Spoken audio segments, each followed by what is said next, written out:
Dumb Husky and his white cat Shizun. Chapter 118.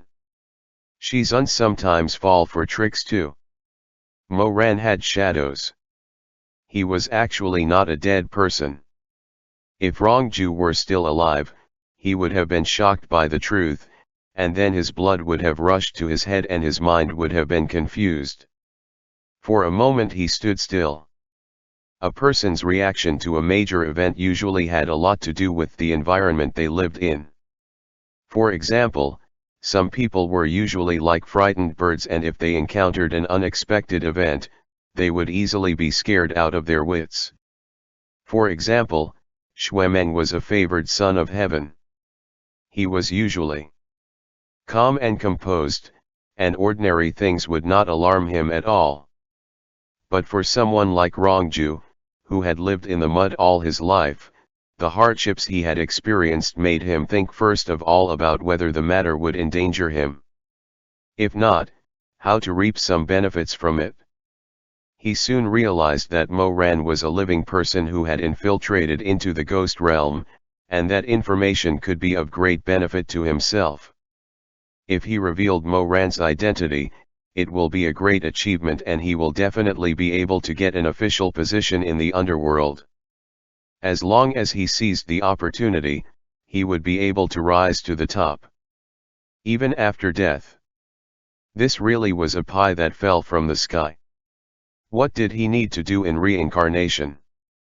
He would be able to lead the most comfortable life, turn the tables completely, wash away his shame, and start over again.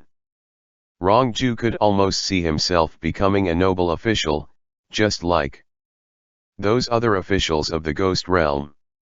He was sitting on a bamboo chair, with a blue veil draped over his shoulders, looking calm and composed, as if he was a noble. The more Rongju thought about it, the more gratified he felt. However, on second thought, his weakness and powerlessness made it almost impossible for him to slip away from Mo-ran to inform others.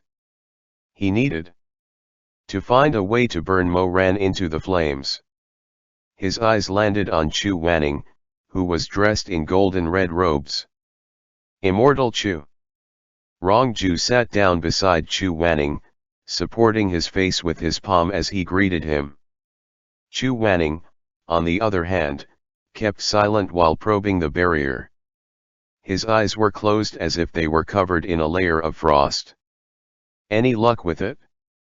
Rongju tried to ask.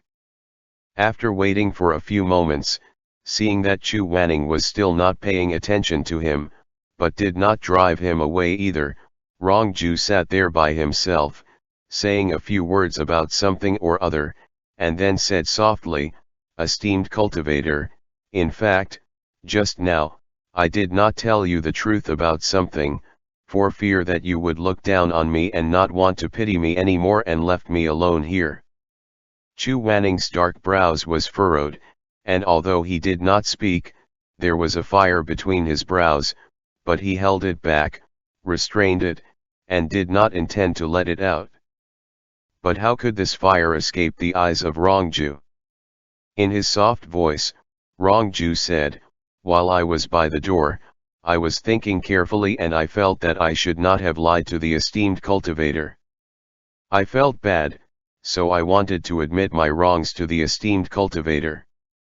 What a coincidence this opening was. It was just like Mo-ran when he wanted to admit his mistakes. Chu Wanning was not disgusted at first, but when he heard that, he finally opened his eyes gloomily. He did not look at him and merely asked coldly, "Which brothel did you came from when you were alive?" Rongju was startled. "Esteemed cultivator. You know." He subconsciously looked in the direction of Mo-ran. He knew things were not going well. Mo-ran did not intend to hide things from Chu Wanning anymore. He had already confessed. How could he be moved by adding fuel to the fire? "Young Master Mo and I." Before he could finish his sentence, he was interrupted by Chu Wanning. I asked you which brothel you were in when you were alive. Rongju bit his lips and said, Xiantao Tower's Immortal Peach Pavilion. Yes, the Immortal Peach Pavilion. Chu Wanning repeated his words, with a cold sneer on his face. Once again, he remained silent, but this time, his expression was extremely terrifying. Rongju stole a glance at Chu Wanning a few times, pursed his lips and asked, Immortal Chu, you wouldn't look down on me, right? Chu Wanning. My life is miserable, my body is weak, and I was sold to a brothel as a child. If I had a choice, how would I not want to be like a cultivator who is valiant and exterminating demons?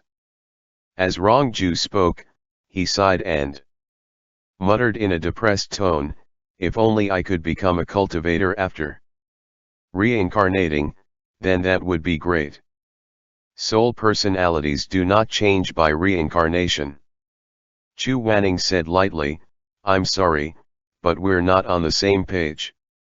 Being blocked by him like this, the smile on Rongju's face did not waver as he lowered his head and said, I know that the esteemed cultivator and myself are incomparable, and this is just an extravagant hope in my heart.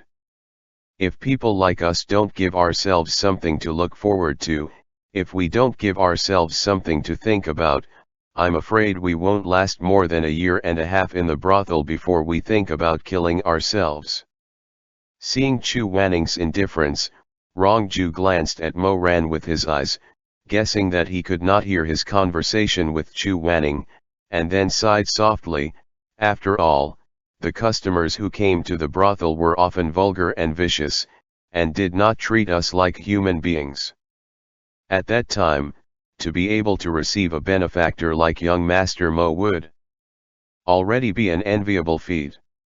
Chu Wanning did not say a word, but the back of his hand was sticking to the wall as if his meridians were bursting. If he had the spiritual energy, he would have been able to bore 5 holes through the wall. He held back for a moment, but couldn't hold back for long and said in a very low voice, What is there to covet? A hint of affection flowed from Rongju's soft and lovely face, no more, no less, just the right amount. Young Master Mo is a good man, and although he was foolish in the end and took my money, I think it was because I had not served him properly before.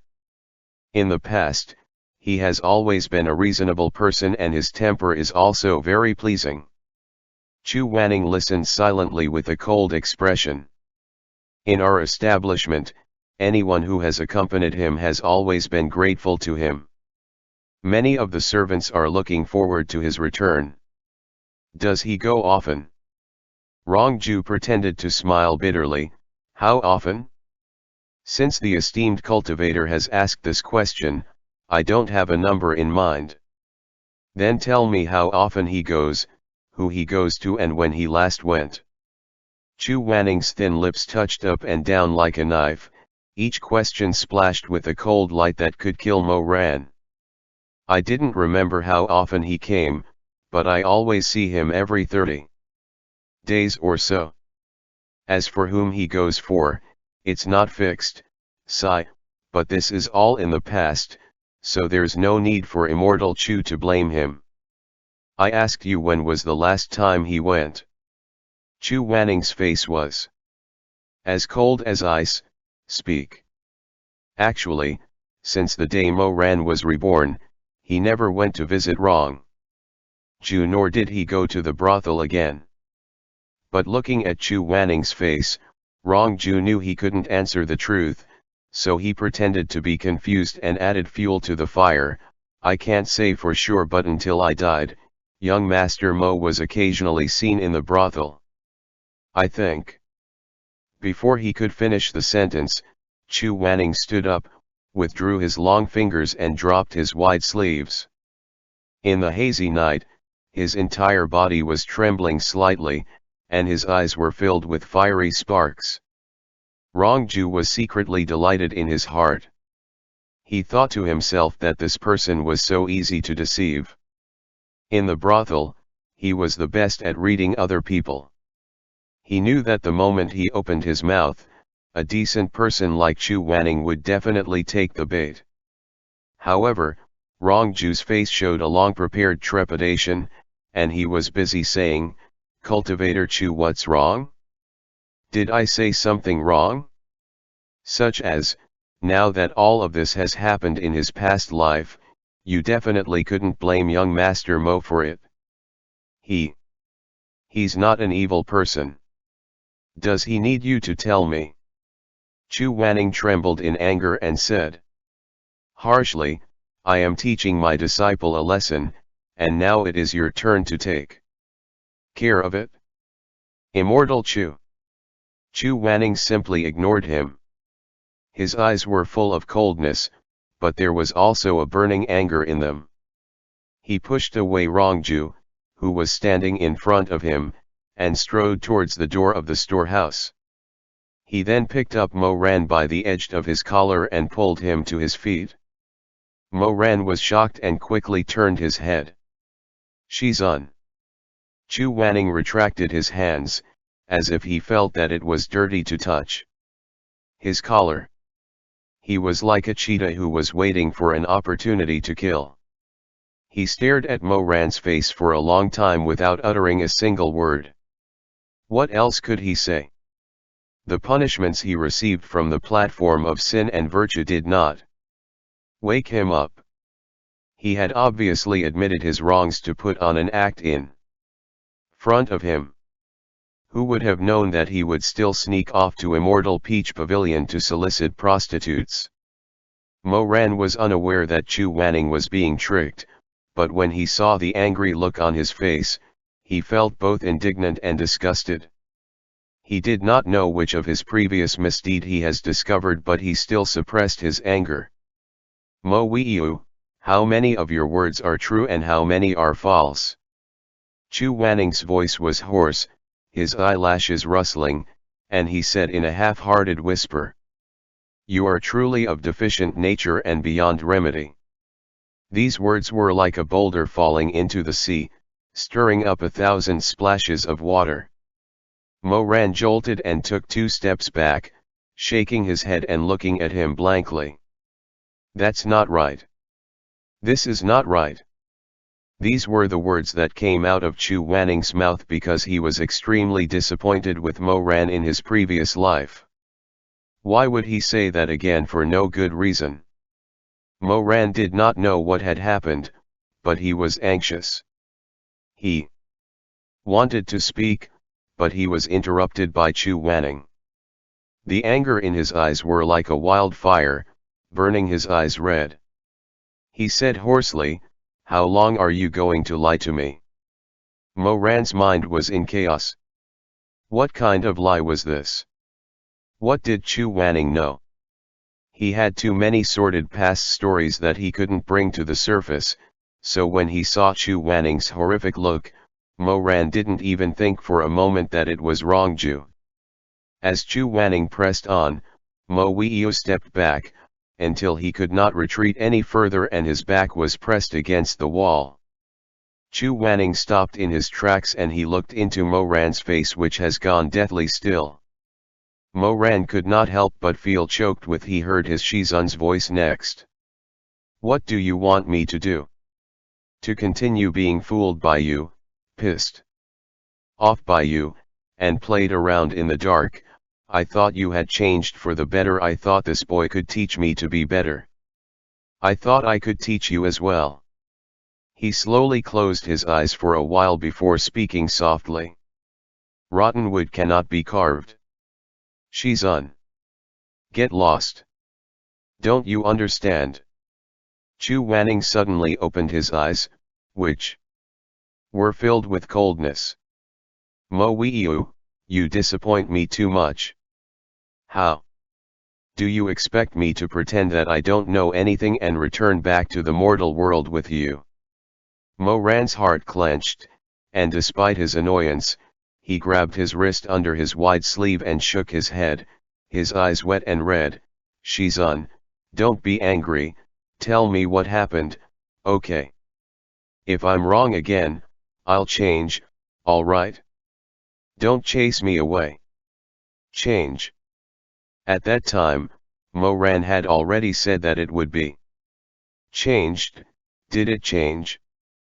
If he didn't meet with Rongju, how would he know all these nonsense?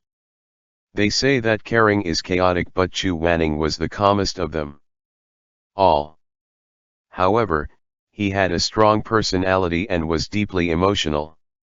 Moreover, Moran and him has a terrible relationship before, and so when Rongju acted like he did, he managed to trick Chu Wanning. Chu Wanning was dragged by Moran and could not get away. In his anger, he raised his hand to summon Tianwen, but could not do so. He was so shaken with anger that if he were alive, he would have vomited blood. All of a sudden, a bright red light shone out from Moran's hand.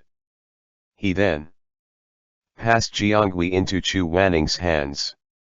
He knelt in front of his Shizun, his other hand still tightly holding onto Chu Wanning's wrist, afraid that he would leave at any moment. Moran said, "Shizun, I know that I've done a lot of things that make you angry and sad. But after we came to the ghost realm, everything I said to you is true." He looked up, holding back his tears, and looked at him. "It's all true, I'm not lying to you." Chu Wanning clutched Jiangui, his heart burning with anger, but also feeling pained. Moran's grip on himself was so strong, trembling uncontrollably, almost desperate, yet he refused to let go. How could he not feel his pain when it seemed to be rooted deep into his soul? Moran said, "If Shizun is unhappy and you are reluctant to forgive me, then hit me, scold me, whatever you want.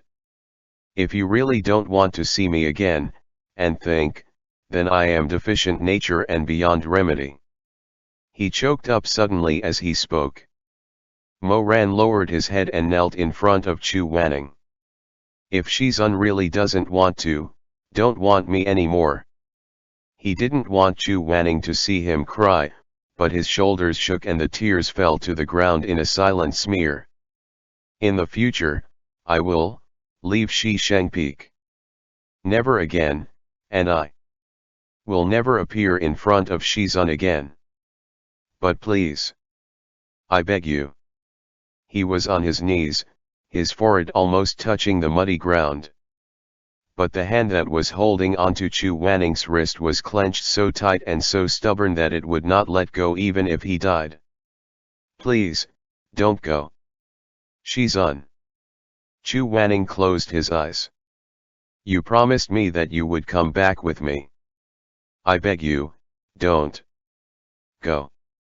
His heart felt sore at the same time. It was clearly just a remnant of a soul. Why did it feel like a knife was cutting through it? The raging flames burned his heart. Chu Wanning suddenly opened his eyes, nearly indignant. "I promised you? What about what you promised me? You clearly knew your wrongs when you speak of it in the platform of sin and virtue. In Qingtian Hall you also kneeled and said that you will not commit another offense. Why can't you do it? Mo Weiyu, do you really think that I will never ever know and will never punish you again?" Moran was surprised, but he felt that he was lost in the clouds. He suddenly raised his head and opened his moist eyes. "What?" Before he could finish his sentence, the Jiangui flashed with a red light as it was smacked at Moran's cheek viciously. In a split second, sparks flew everywhere and blood splattered onto the wall. Chu Wanning was furious, he almost choked on his anger. This whip strike did not save him any strength. Moran had a hideous bloody cut on one side, with beads of blood dripping uncontrollably down his face. But he couldn't care less about the pain. He clutched Chu Wanning's hand and asked with wide eyes, "What do you meant by the platform of sin and virtue? By Qingtian Hall? What have I lied to you about?" His repeated questions made Chu Wanning more and more dizzy with anger, trying to shake him off, but unable to. Moran suddenly felt that something was amiss. He turned his head and looked into the storehouse.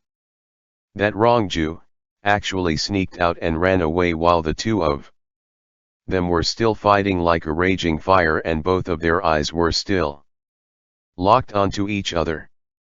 Suddenly, Moran realized what was going on, and his facial expression changed drastically.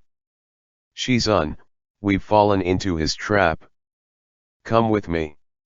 This place will not be safe for long, let's go. As he spoke, he pulled Chu Wanning along and fleeing through the door. Before they could even take 2 steps, he saw Rongju leading a group of ghost soldiers over in the distance, and he kept saying, "Over here, the living man, with a remnant soul, both of them." Moran was furious. "Why didn't I kill you?" Before he could explain anything, Moran tightly held onto Chu Wanning's hand, and led him through the palace halls and alleyways. Behind them, the number of their pursuers increased their numbers. There were even whistles coming from within the alleys, and Chu Wanning looked back and saw 4 or 5 lights converging from the alleys, snaking towards them like hissing snakes of fire. Rongju's face was glowing. His weak body, which had been bullied and humiliated in the past, was chasing after Chu Wanning and Moran like a hungry wolf chasing its prey. Because he felt that he had done something good, his heart was filled with a sense of pride. Capture them, the living person who broke into the ghost realm. Halfway through, his arm was suddenly twisted.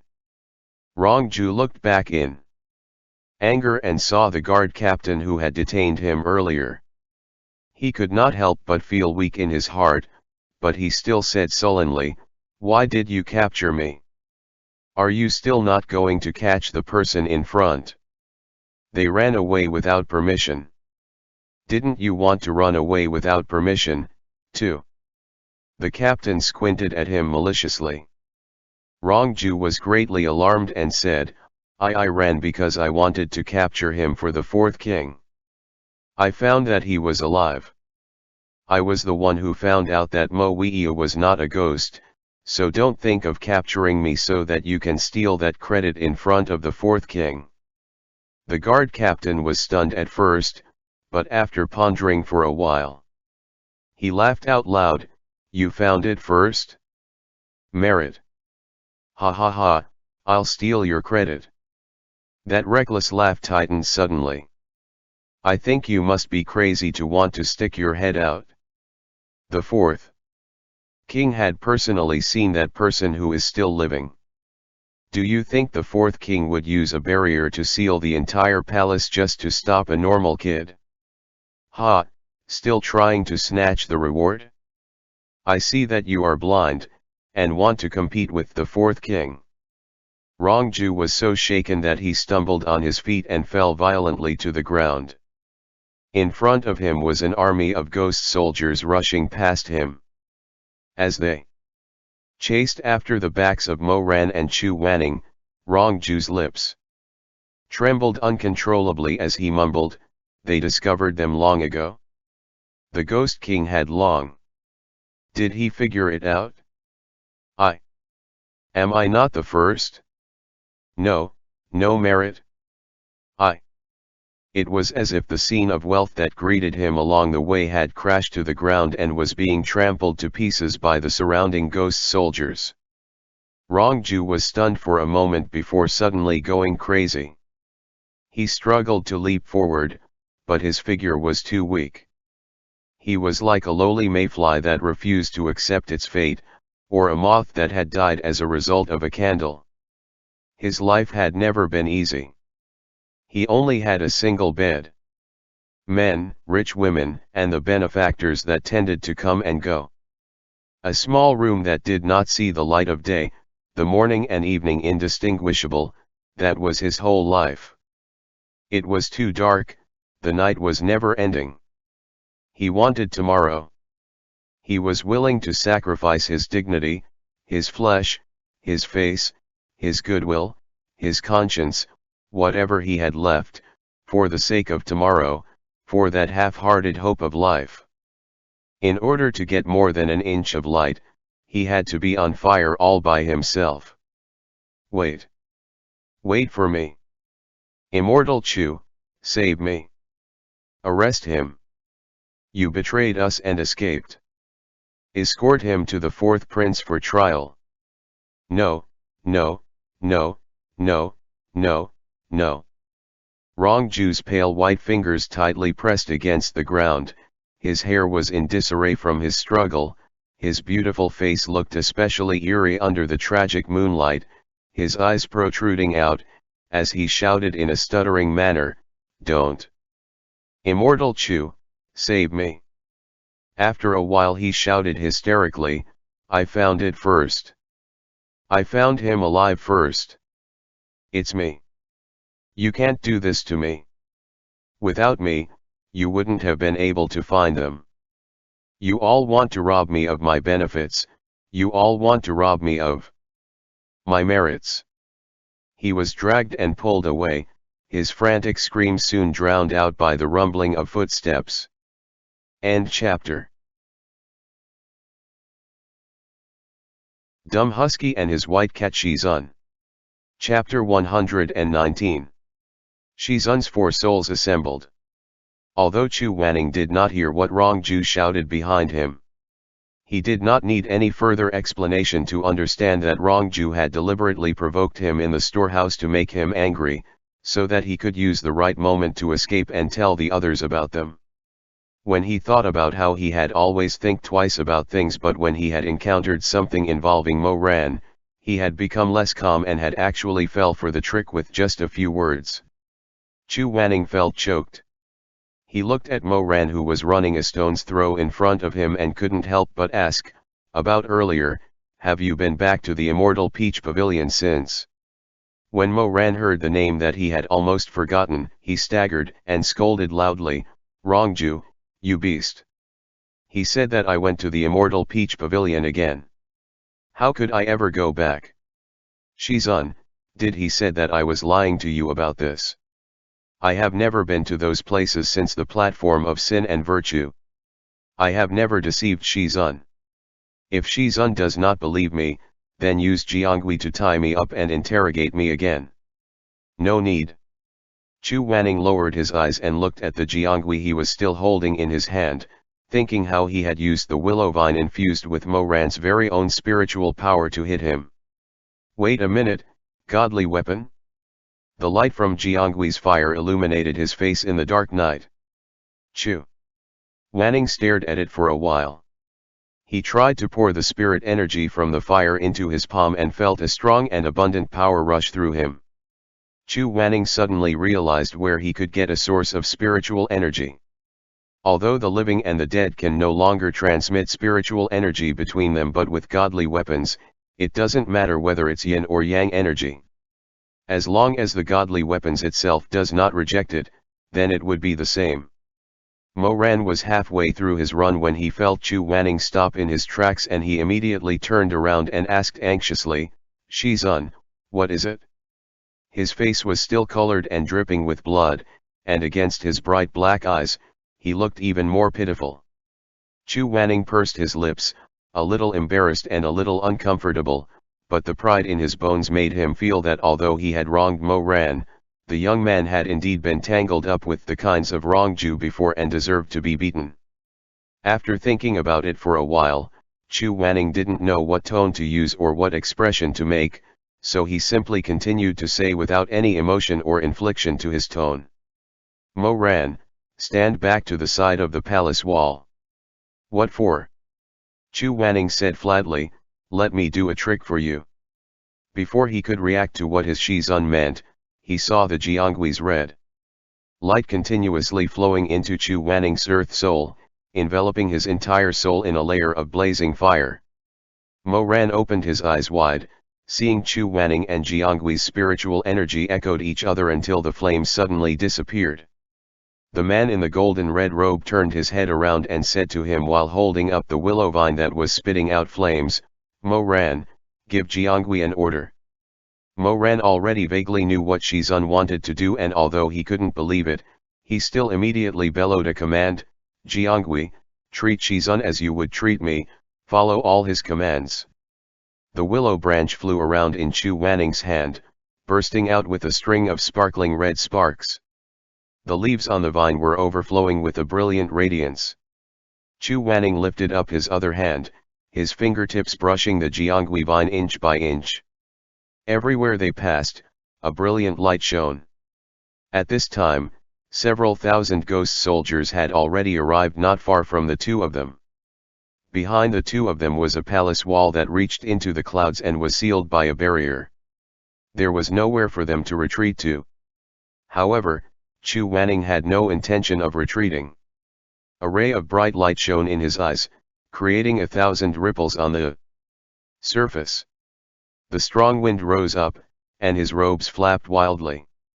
Chu Wanning held the willow vine in his hand and whipped it violently in the air, and in that instant, like a dragon soaring out of hell, the golden light shone brilliantly, illuminating the entire night.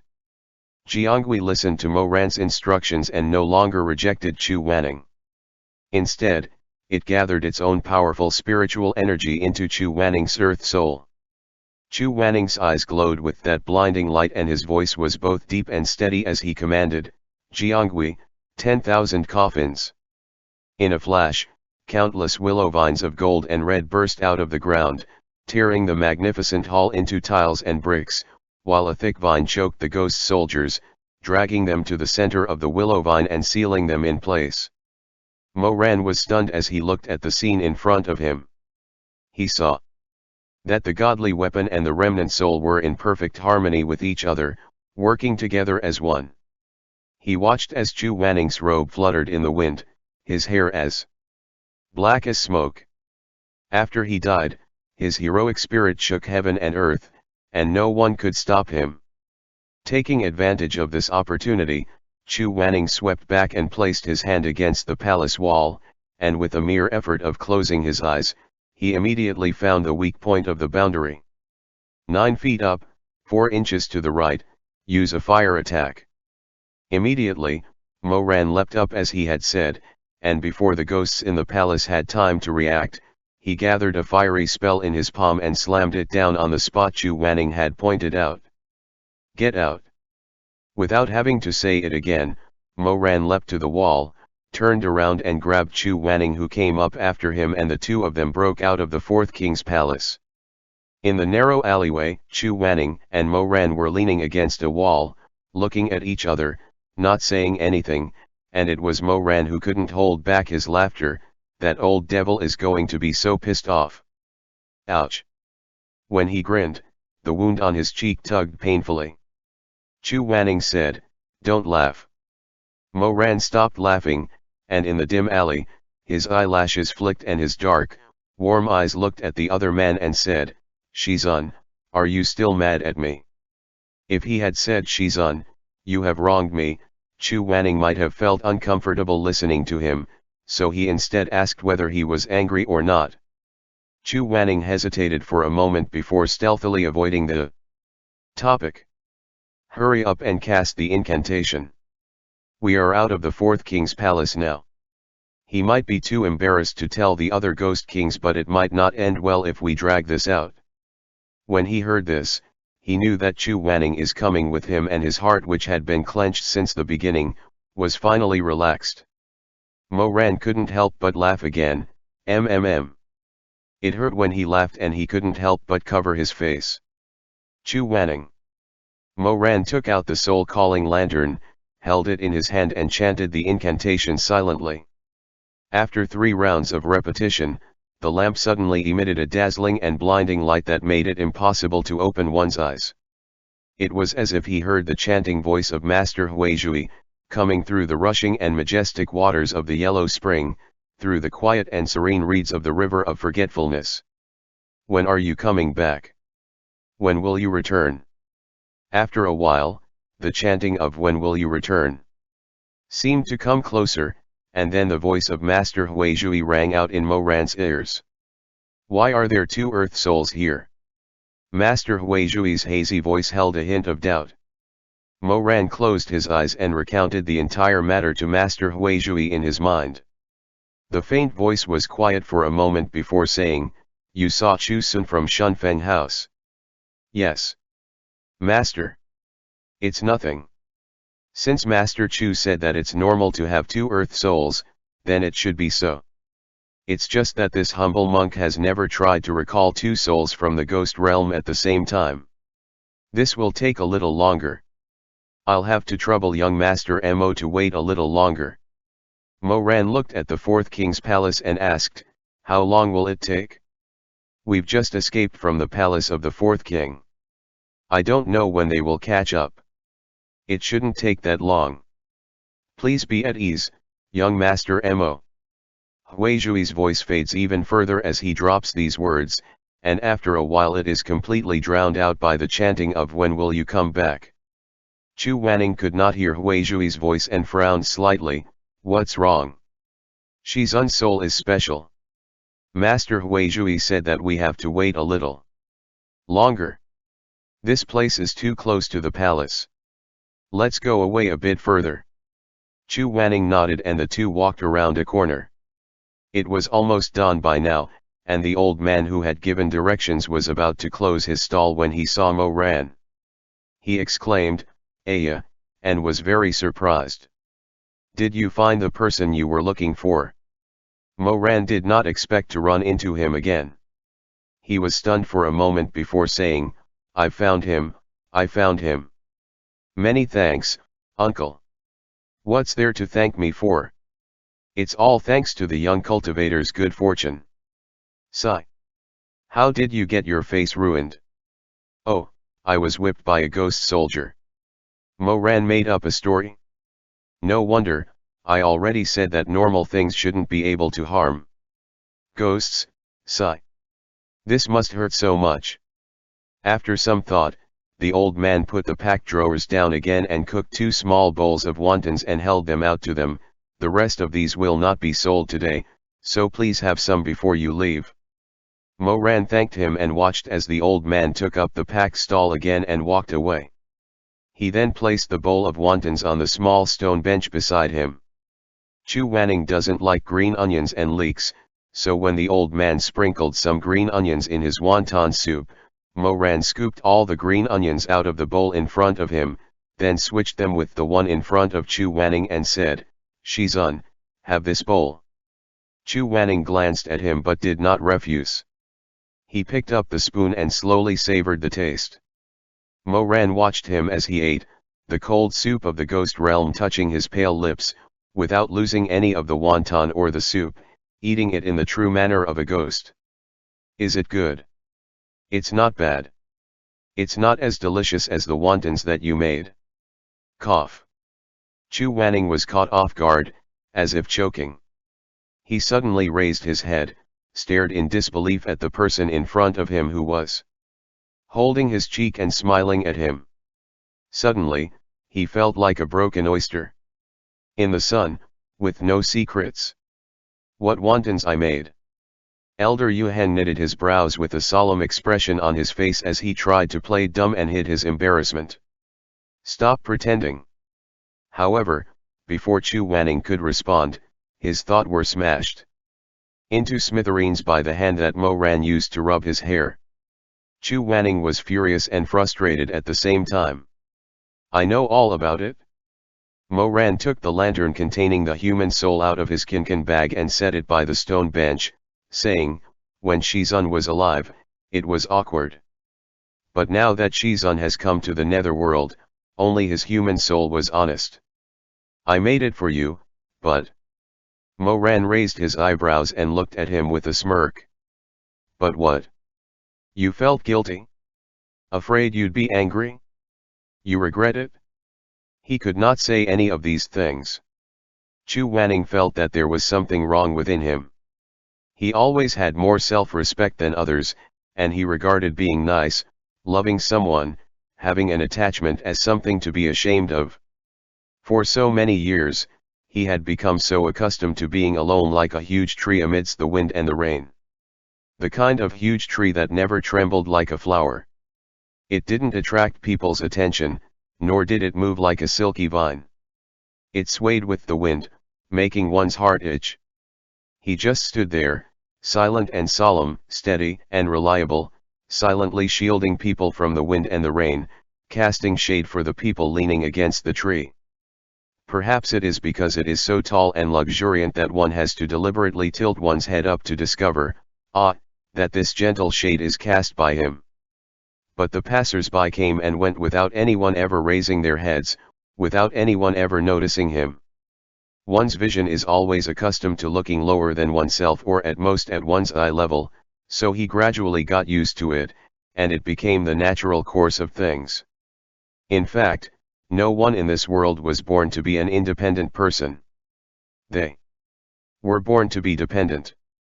However, there were those who always cling to the strong, who become more and more charming and soft, stretching out their boneless waists and seeking to win the world by flattery, sycophancy and sweet words. Then there were the other type of people, such as Chu Wanning, who was independent ever since he left the mountain. These people became more and more resolute, stronger and sturdier. Later on, their faces became like iron and their hearts became steel. These people were too used to seeing the weakness of others and seeing how captivating the world was, so they were extremely unwilling to reveal even the slightest bit of softness. They were men of swords, armed to the teeth.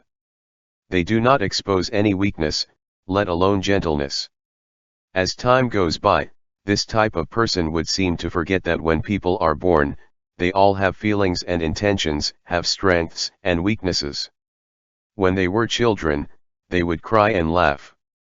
When they fell, sometimes they would get up by themselves and sometimes they will long for a hand to pick them up. He, himself might have expected someone to come and lend him a hand, but when no one came after the first and the second time and over again and there's still nothing, he gradually got used to not have such expectations. So, when someone did really come and extend their hand to help, he would only feel that it was unnecessary and shameful. It's just a fall. Why be pretentious when the leg isn't broken? And what if the leg is really broken? How would such kind of people think, you ask? Oh, it's just a broken leg. I'm not dead yet, so why be pretentious? And what if they're dead? They'll said, when did a ghost had to think? Hey, it's pretentious to say anything more when you're already dead. This type of people were trying their best to get rid of the hypocrisy of being born weak. But before they knew it, they had fallen into another kind of hypocrisy, each suffering from an incurable disease of self-esteem. Moran looked at this hopeless person to see what he had to say. In the end, Chu Wanning did not say anything. He just pursed his lips and put down the spoon, looking very unhappy. After a long while, he suddenly stood up and said, "Try to chant the incantation again, I want to enter the soul-calling lantern." Moran was stunned for a moment before he laughed. Is the soul-calling lantern a conch shell to hide in when you're embarrassed? Chu Wanning looked very dignified as he waved his sleeves. Excuse me? Tell me, what is there for me to be embarrassed about? Of course, Shizun is embarrassed because of... Chu Wanning didn't expect that Moran would be brave enough to say it. So, Chu Wanning said angrily, as if he'd been stabbed by a needle, "Shut up. Being good to me." Moran also stood up as the red clouds of the ghost world drifted across the sky and the dusky, curved moon that obscured it peeked out, casting a clear frost on the ground and illuminating Moran's face. He stopped laughing, his expression was solemn and serious. "Shizun, I know you have been good to me. I don't know if you will remember what I am saying now after you return, but... no matter what, I want to tell you. From now on, you are one of the most important people in the world to me. In the past, this disciple did many ridiculous things, and even though I had the best Shizun in the world, I harbored resentment towards you. Now that I think about it, I feel extremely regretful." Chu Wanning looks at him. Moran said, "Shizun is the best master, and this disciple is the worst disciple." Chu Wanning was initially feeling uneasy, but after hearing Moran's Pitiful words, he could not help but try his best to express himself, and yet he was still as clumsy as before. After enduring for a while and unable to hold it in any more, he finally let out a faint smile. He nodded and repeated, Shizun is the best Shizun and this disciple is the worst disciple. You finally have some self-awareness. Chu Wanning was never a greedy man, he gave a lot to others and always asked for very little himself. Although he did not have Mo Ran's friendship, it was nice to be one of his most important persons and the best mentor. He was a man who was emotionally poor, so poor that but he did not want to beg. If someone offered him a small piece of bread to nibble on, he would feel happy and content with these small bits. On the other hand, Mo Ran, this stupid fellow, stared blankly at the soul that was smiling at him, which filled his heart with joy, and so he said, Shizun, you should smile more. You're especially good looking when you smile. Chu Wanning actually stopped smiling. The self-esteem disease. Chu Wanning felt that good looking is a compliment that should only be given to those wildflowers and weeds that show off, such as Rongju, so he doesn't want it. But Mo Ran, who was still thinking hard about praising his good Shizun, said, Shizun, do you know when you smile? Only that word can describe. He was trying to think of a way to express the beauty of what he had just seen. Something to do with laughter. And then Mo Ran blurted out, to the 9 springs of laughter. Chu Wanning was really angry this time. He refused to pay any more attention to Mo Ran, and suddenly waved away his sleeves, held up the soul-calling lantern and said sternly, Mo Weiyu, you are still so long-winded? If you say any more nonsense, I will return the palace of the 4th king myself, which is better than returning to the mortal world to listen to your nonsense. Mo Ran was stunned. 9 spring. Did he use the wrong idiom? There's nothing wrong with having a particularly nice smile in the netherworld. The argument at the intersection was a bit flamboyant and Mo Ran didn't know exactly what he had said, but since Shizun had told him to shut up, he should just shut up. With that in mind, Mo Ran scratched his head and pulled Chu Wanning into a corner. By now the slow chanting in his head was getting louder and louder, and Mo Ran tried to ask Huizhui, Master, is it almost done? After a few moments of silence, the sound of Yugu could be heard and Huizhui's voice had become very clear in his ears. Right away. Note, Yugu, fish percussion instrument made of wood.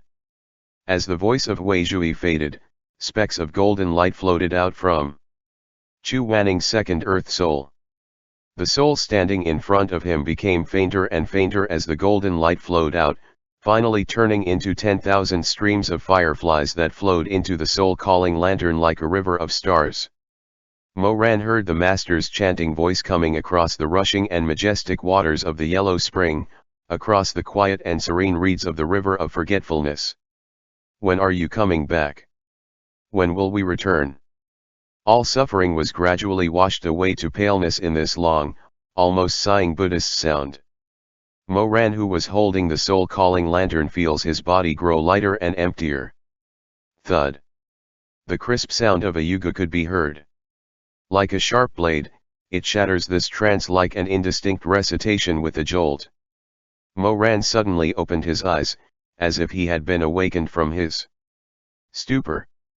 Everything in the ghost realm dissipated, as if it had been a big dream not so long ago. He found himself lying on a bamboo raft, which was docked at the edge of Nehi Bridge at Shisheng Peak. Underneath the bamboo sheet was a torrent of endless water rushing and splashing waves.